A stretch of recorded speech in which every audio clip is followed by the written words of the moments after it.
আসসালামু আলাইকুম রহমতুল্লাহ বরকাতুহু। তে বন্ধুগণ, আশা করি আল্লাহ পাকের রহমতে সকলেই সহি সালামত আছেন। তে কবি গাজী আক্কাস আলী ইউটিউব চ্যানেল এর পক্ষ থেকে আপনাদের সকলের প্রতি রইল একান্ত আন্তরিক শুভেচ্ছা ভালোবাসা।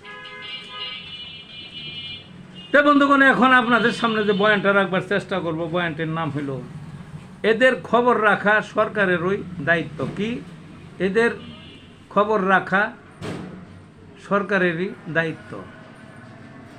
এরা কারা? এদের বোঝাইছি আমি, সারা দেশ ঘুরছি, এখনও খোঁজখবর আছে সারা দেশের গ্রামগঞ্জের শহরের। আধুনিক যে ছেলে পেলে বিশাল একটা অংশ সুষ্ঠুভাবে লেখাপড়া করে ভদ্রচিতভাবে থাকে, মা বাপের কথা শুনে, সমাজের কথা শুনে ডাক দোহাই মানে, এদের সংখ্যা কম।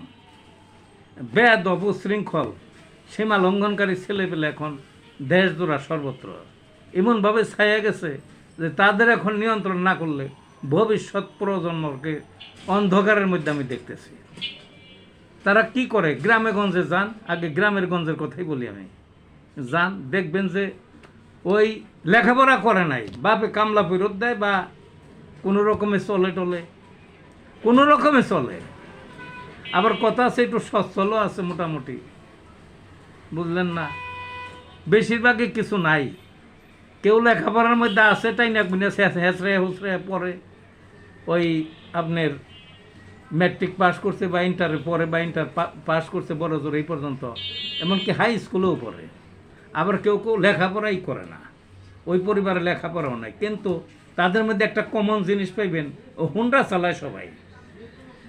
হুন্ডা চালায় সবাই। হুন্ডা পায় কোথায়? টাকা পায় কোথায়? বাপ আছে, বাপের কিছু থাক না থাক, জোর করে হুন্ডা দাবি করে যে হুন্ডা কিনে দিতে হবে। হুন্ডাও যেই সেই হুন্ডা না, ওই যে পিছনে লেজ উঁচু যে তাজি ঘোড়ার মতো হুন্ডা, বেশি দামের কয়েক লাখ টাকা, ওইগুলো ফরিঙ্গার মতো সেই সমস্ত পোলাপান বেশিরভাগই গাঁজাখোর, আড্ডাবাজি, শরীরে কিচ্ছু নাই আর গোনা যায়, কিন্তু হুন্ডা এক একটা বড় বড় তাজি ঘোড়ার মতো ছুটতে আসে, ঘুরতে আসে, এদিক ওইদিকে যাইতেছে, কেউ আর একটা মেয়েকে নিয়ে যাইতেছে ইত্যাদি। গ্রামে গঞ্জে সব জায়গায় জালের মতো। বাপে কামলা খাটা বা টাকা পয়সা নাই, এমন চাপ দিতেই হবে, মাইরে ভালাইব, মাইরে ভালাইব। পরে কি করব? বাড়ি থাকলে বাড়ির একটু বেচা বা বাড়ি বেচা বা গাইটাই গরু থাকলে এগুলা বিক্রি করে, বা আর কিছু জমি থাকলে বন্ধক টন্ধক রাইকা কোনোভাবে কর্জদার করে খুন্ডা দিতে বাধ্য হয়, তাছাড়া মায়ের খাবে, তাছাড়া তো মায়ের খাবে, বুঝলেন না? আবার ইচ্ছে মতো বিয়া করে মেয়েদের নিয়ে আসে, যদি গ্রহণ না করে মার খাবে। আর গাঞ্জা তো সব জায়গায়, গাঞ্জাকে ছড়িয়ে পড়ছে, গাঞ্জা ছড়িয়ে পড়ছে, ছেলে পেলে ধ্বংসের পথে। তা আমার কথা হলো, আমার যে শিরোনামটা ছিল সেটা হলো এদের খবর রাখা সরকারেরই দায়িত্ব। এখন কইতে পারেন যে ওই সমস্ত যে সমাজ আছে স্থানীয়, তারা কি করে, তার মা বাপে কি করে?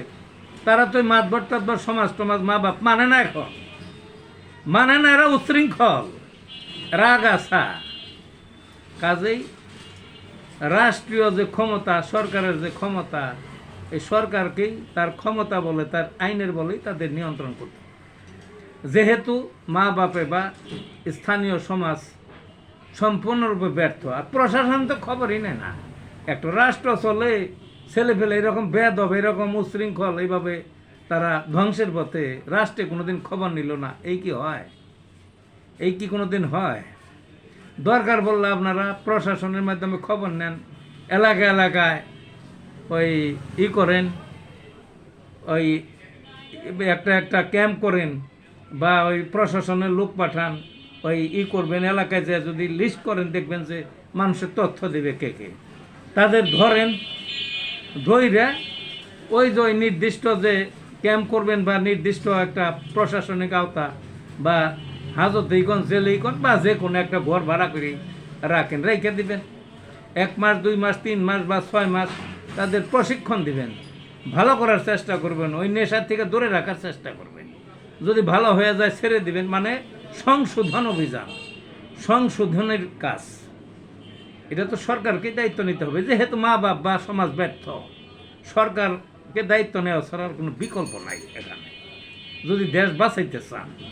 এতে এইভাবে ক্যাম্প করে বা কোনো প্রাতিষ্ঠানিক কিছু মাঝে মাঝে করে তাদের সংশোধনী সেন্টার করেন, সেন্টার করে সংশোধন করেন, ভালো হইলে হইলো, না হইলে জেলখানায় একেবারে থুয়ে দেন অনেক বছর। এগুলোর মানুষ বানান, সমাজটাকে বিশৃঙ্খল করবার সুযোগ দিন না, ভবিষ্যৎ প্রজন্মটাকে ধ্বংস করার সুযোগ দিন না। কাজেই সরকারের কাছে আমার সুনির্বন্ধ অনুরোধ, বিষয়টা আপনারা প্রশাসনিকভাবে দেখবেন।